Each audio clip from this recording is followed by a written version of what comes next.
August 23, 1942. The Luftwaffe turns Stalingrad into an inferno. Pause. 40,000 civilians die in a single afternoon as German bombers unleash hell on a city that bears Stalin's name. What follows will become the most savage urban combat in human history. 200 days of house to house, room to room, hand to hand fighting where life expectancy is measured in hours. 2 million men will enter this battle. Over 1 million will never leave. In frozen factories and shattered apartment blocks, the fate of the Eastern Front, and perhaps the entire war, will be decided not by grand strategy, but by which side can endure more suffering. This is Stalingrad. The battle for Stalingrad didn't begin with strategy. It began with ego. Adolf Hitler needed a victory. By summer 1942, his invasion of the Soviet Union, Operation Barbarossa, launched with such confidence the previous June, had stalled in the frozen mud outside Moscow. The Wehrmacht had suffered its first major defeat, losing 830,000 men in a winter that destroyed the myth of German invincibility. Hitler needed to restore momentum to prove that the Eastern Front campaign could still be won. More importantly, he needed oil. The Caucasus oil fields represented the Soviet Union's petroleum lifeline. Capture them, and the Red Army's tanks would run dry. The southern industrial city of Stalingrad sat on the Volga River, a critical transportation artery. Take Stalingrad, and supplies from the Caucasus to the rest of the USSR would be severed. The strategic logic was sound, but Hitler made it personal.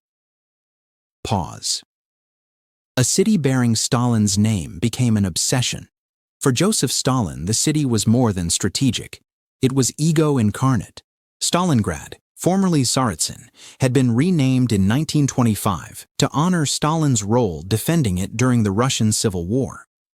To lose a city bearing his name would be humiliation beyond calculation. On July 28, 1942, Stalin issued Order No. 227, perhaps the most brutal command in military history. Not one step back. Deserters would be shot. Cowards would be shot. Officers who retreated without orders would be shot. Penal battalions, Strafbats, would be formed from those accused of cowardice, sent into the most dangerous attacks as human mine detectors. Behind Soviet lines, NKVD blocking detachments waited with machine guns to shoot anyone who fled. Pause. There would be no retreat from Stalingrad. Two dictators had turned a battle into a death match neither could afford to lose. The German Sixth Army, commanded by General Friedrich Paulus, approached Stalingrad in August 1942 with absolute confidence. This was one of the Wehrmacht's finest formations, 300,000 men backed by 500 tanks, 7,000 artillery pieces, and the full might of the Luftwaffe's 4th Air Fleet. They'd swept across the Don steppes, crushing Soviet resistance. One more city, they believed, would fall within weeks. They were catastrophically wrong.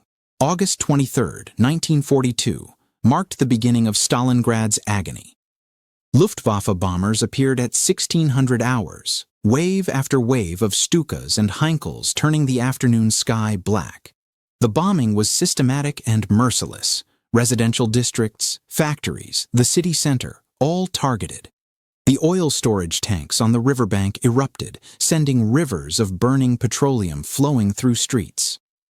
The Volga itself caught fire. Citizens caught in the open were incinerated.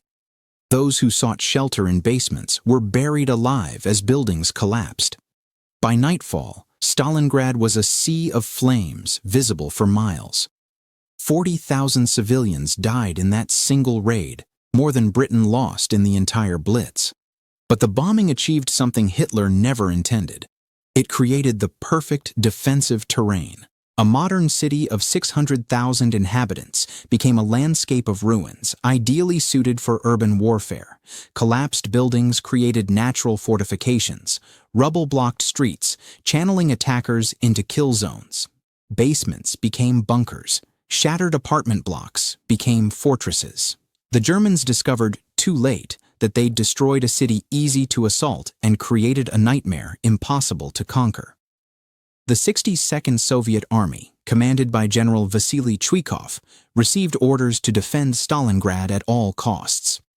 Chuikov, a tough veteran of the Civil War and Winter War against Finland, understood urban combat instinctively. He developed tactics that would define the battle. Hug the enemy. Soviet positions would be placed so close to German lines, sometimes just yards apart, that German artillery and aircraft couldn't fire without hitting their own troops. Fighting would be intimate, personal, and absolutely savage. The Germans entered Stalingrad's outskirts in early September, expecting quick victory. They met hell instead. Every building became a battlefield. Every floor required separate assault. Every room might contain death. German soldiers, trained in mobile warfare across open terrain, found themselves in a claustrophobic nightmare where the front line existed in 3 dimensions. An enemy might be above you, below you, beside you, or behind you simultaneously. Snipers turned windows into murder holes. Basements hid ambush parties. The sewers became highways for Soviet counterattacks. The Red October steel factory became a fortress that consumed German divisions. This massive industrial complex, still partially operational despite bombardment, stretched for miles along the Volga. Its massive machinery, workshops, and foundries provided perfect cover. Soviet workers and soldiers fought side by side, some defending the very machines they'd operated before the war. The fighting here defied belief. Germans would capture a workshop at dawn, lose it by noon, retake it at dusk, and lose it again overnight. Men fought in conditions of industrial nightmare, attacking through blast furnaces, defending in chemical tanks, dying among the machinery of production turned to destruction. Pavlov's house became the most famous building of the war. A 4-story apartment building near the city center, it was seized by Sergeant Yakov Pavlov and a platoon of about 30 men on September 27th. For 58 days, this small group held the building against repeated German assaults. They fortified it brilliantly, mining approaches, creating firing positions in every wall, digging tunnels to supply positions. The building overlooked a critical square. Whoever held it controlled approaches to the Volga. Germans attacked with infantry, tanks, artillery, and aircraft. Pavlov's garrison held. Later calculations suggested more Germans died trying to capture this single building than died capturing Paris. The grain elevator siege epitomized Stalingrad's horror. A massive concrete structure near the river, it became the site of a 3-day battle in September that exemplified the war's brutality. 50 Soviet Marines defended it against an entire German regiment. The fighting moved floor by floor, room by room, sometimes conducted in complete darkness. Germans threw grenades into rooms before entering. Soviets threw them back. Men fought with knives when ammunition ran out. When the elevator finally fell, only a handful of defenders survived, but they'd held for 3 days, buying precious time. Life expectancy for a Soviet soldier arriving in Stalingrad was 24 hours. For an officer, 3 days. The Volga River became the city's lifeline and graveyard. Soviet reinforcements, supplies, and wounded crossed this half-mile-wide river under constant bombardment. Boats ferried men and material at night, running gauntlets of artillery fire. Many never reached the far shore. Bodies and wreckage clogged the water.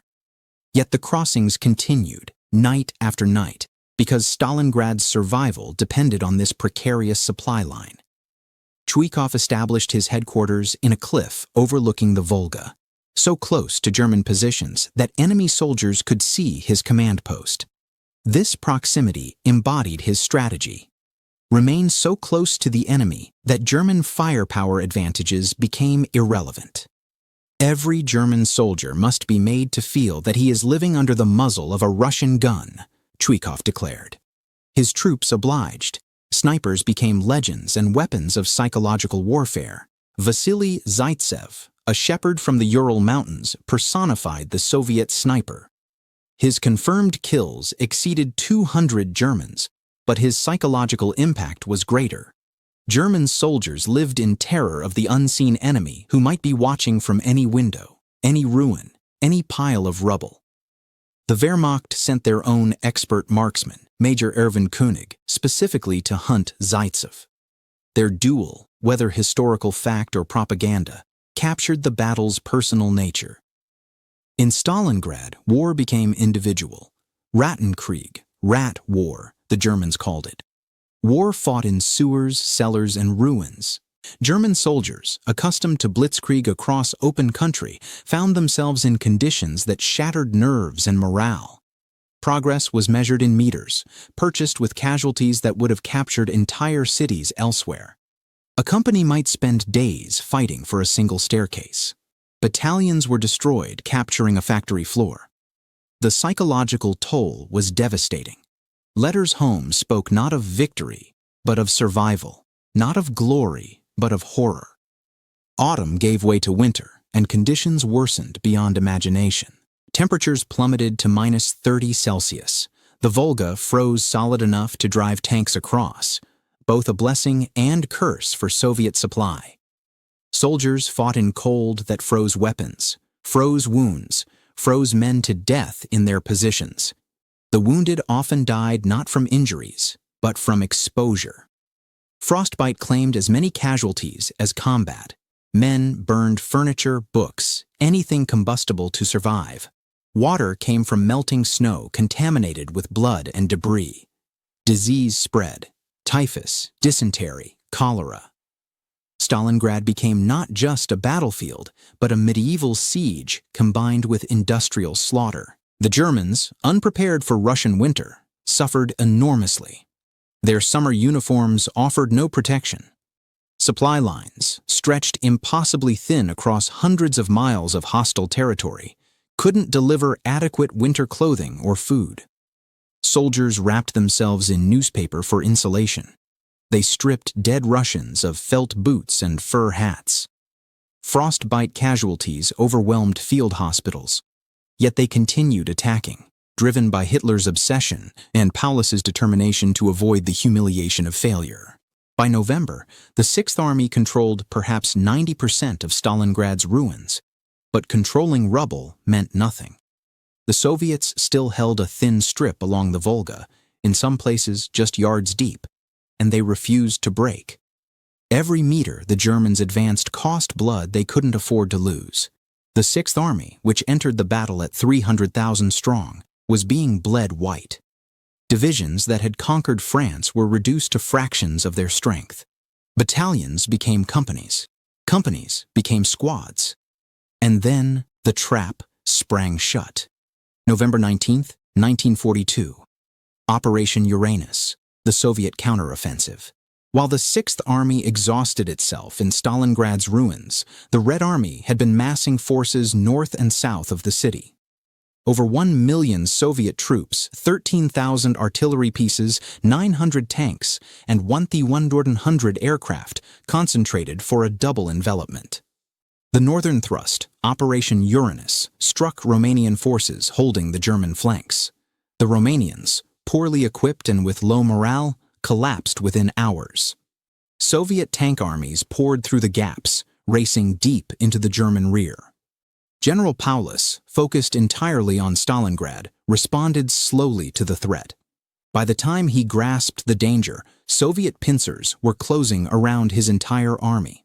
On November 22nd, Soviet forces linked up at Kalak, 60 miles west of Stalingrad. The trap was complete. Pause. The Sixth Army, 290,000 men, including German, Romanian, Croatian, and Italian troops, was surrounded. Hitler's response was categorical. The army will hold its positions regardless of the danger of encirclement. No retreat. The Luftwaffe, commanded by Hermann Göring, promised to supply the pocket by air. Göring guaranteed 500 tons of supplies daily, the minimum needed for survival. It was a lie built on incompetence. The Luftwaffe never delivered more than 300 tons on any single day, and most days delivered far less. Aircraft were shot down by Soviet fighters. Airfields were overrun. Weather grounded transport planes. Men starved. Inside the Kessel, the cauldron, conditions deteriorated with stunning speed. The Sixth Army, built for mobile warfare, found itself besieged with inadequate supplies. Food rations dropped catastrophically. By December, soldiers received 200 grams of bread daily, when they received bread at all. Horses were slaughtered and eaten, then rats, then anything remotely organic. Starvation became a weapon as lethal as bullets. Men too weak to fight sat in frozen positions waiting to die. Medical conditions collapsed entirely. Hospitals overflowed with wounded, sick, and frostbitten. Surgeons performed amputations without anesthesia. Antibiotics ran out. The simplest wounds became death sentences. Typhus spread through packed bunkers. The dead, too numerous to bury in frozen ground, were stacked like cordwood. Field Marshal Erich von Manstein launched a relief attempt in December, Operation Winter Storm. German forces smashed to within 30 miles of the pocket.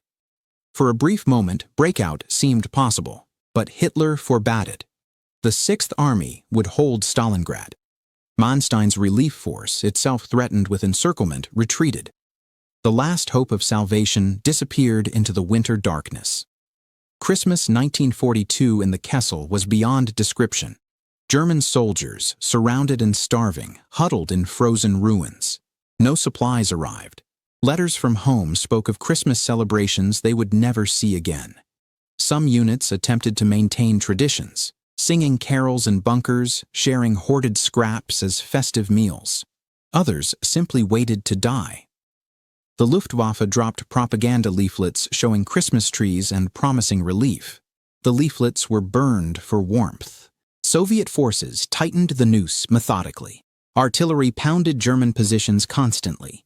Infantry attacks probed for weaknesses. Captured Germans were marched past their comrades, graphic demonstrations of inevitable defeat. Soviet loudspeakers broadcast propaganda in German. Surrender messages, news from home, promises of food and warmth. Some Germans defected. Most stayed, trapped by loyalty, fear, or simple hopelessness.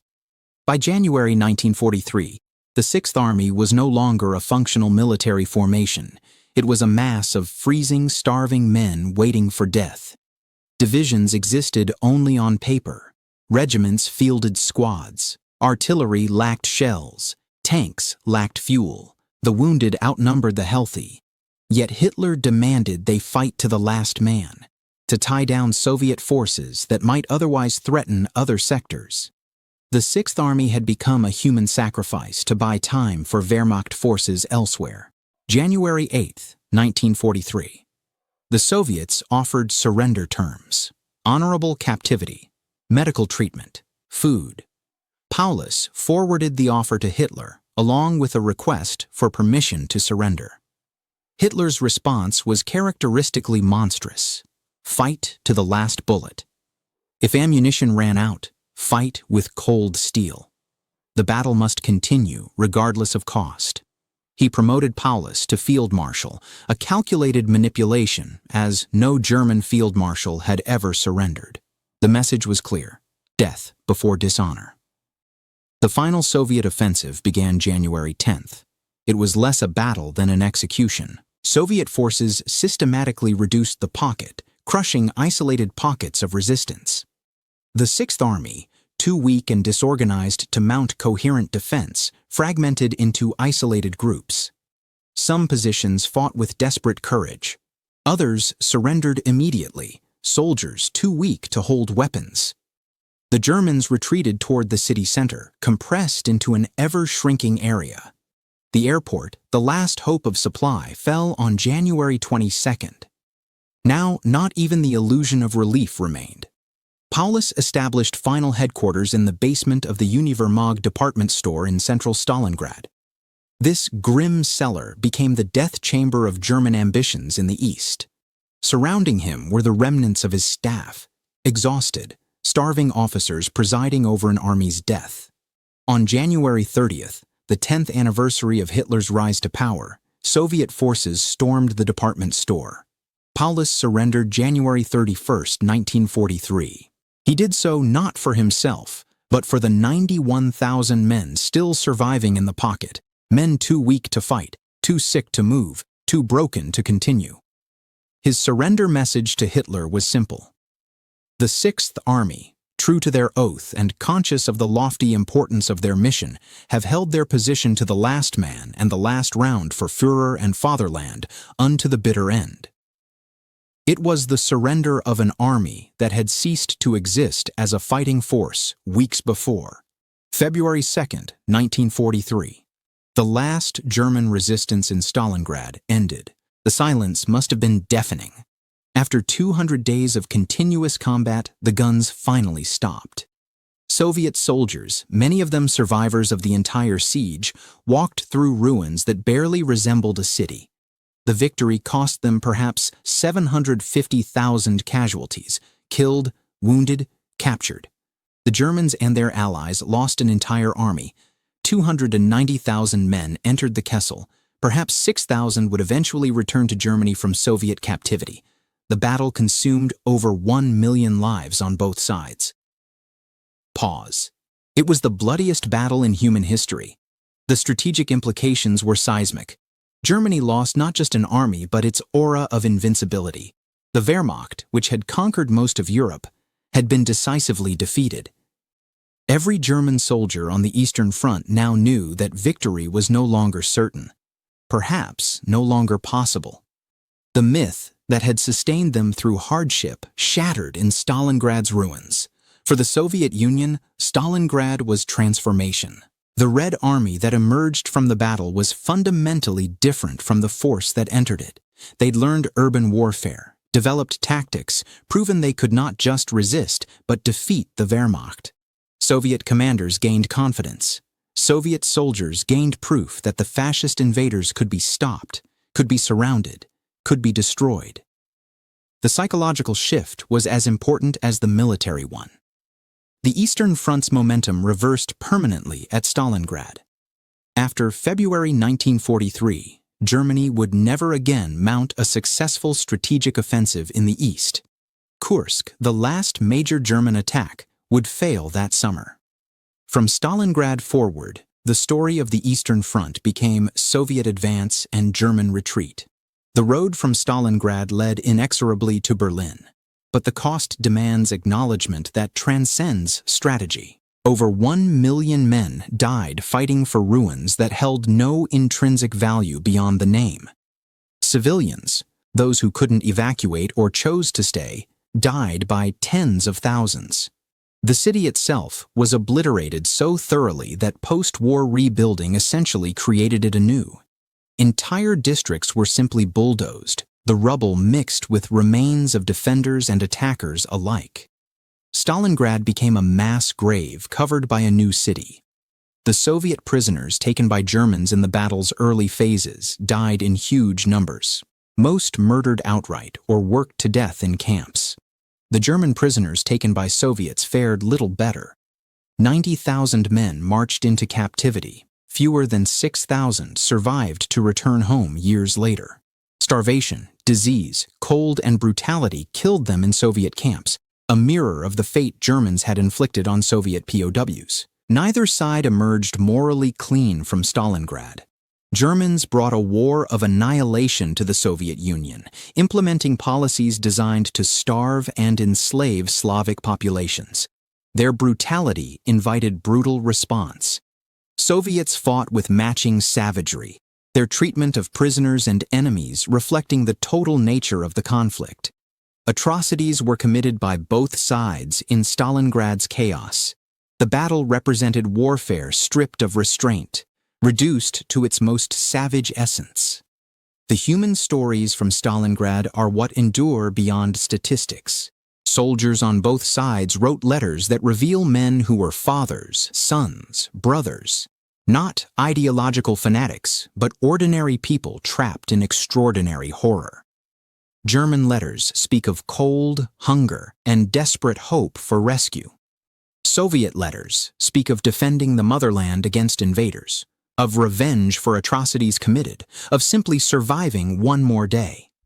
These letters humanize a battle that statistics render incomprehensible.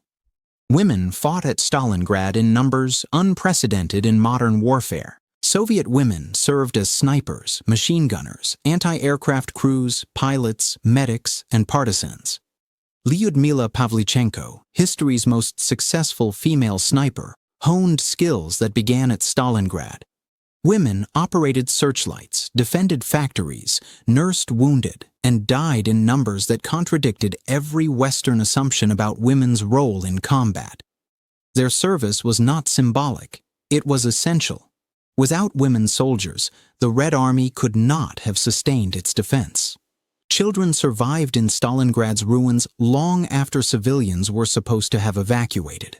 These orphans, living in cellars and sewers, scavenged for food, dodged artillery, and sometimes aided Soviet soldiers. Some became unofficial mascots of military units. Others simply tried to survive. Their presence added another dimension of horror to a battle already defined by suffering. The city they'd known was destroyed. Their families were scattered or dead. They endured because children possess a resilience that adults often lack. The physical city of Stalingrad was so thoroughly destroyed that aerial photographs showed hardly any structures standing above ground level. The tractor factory, one of the USSR's largest industrial facilities, was reduced to twisted metal and shattered concrete. The Barakati gun factory, the Red October steel plant, all obliterated. Residential districts were pulverized to dust. The riverfront was a wasteland. Post-war estimates suggested that clearing rubble and reconstructing the city would take decades. Yet, within 5 years, Stalingrad was rebuilt, a propaganda victory as important as the military one. Memorials at Stalingrad are among the world's most moving. The Mamayev-Kurgan Memorial Complex, crowned by the massive The Motherland Calls statue, dominates the city's landscape. This hill, fought over for months during the battle, changed hands multiple times and was so saturated with metal from shells and bullets that grass wouldn't grow for years. The memorial's scale reflects the battle's significance. The statue alone stands 279 feet tall, visible for miles. Every year, millions visit to remember those who died. The battle's lessons shaped military doctrine for generations. Urban warfare tactics developed at Stalingrad influenced combat in Budapest, Berlin, Manila, and later conflicts in Grozny, Fallujah, Mosul. The principle of hugging the enemy to negate firepower advantages became standard doctrine. The importance of logistics in siege warfare was reinforced brutally. The psychological dimensions of urban combat, the strain on troops, the importance of morale, were documented in unprecedented detail. Stalingrad demonstrated that industrial-age warfare could consume entire armies. The Eastern Front's scale dwarfed Western Front fighting. More Soviet citizens died at Stalingrad than Americans died in the entire war across all theaters. Germany's losses at Stalingrad exceeded American combat deaths in Europe. These numbers reveal the Eastern Front's centrality to World War II.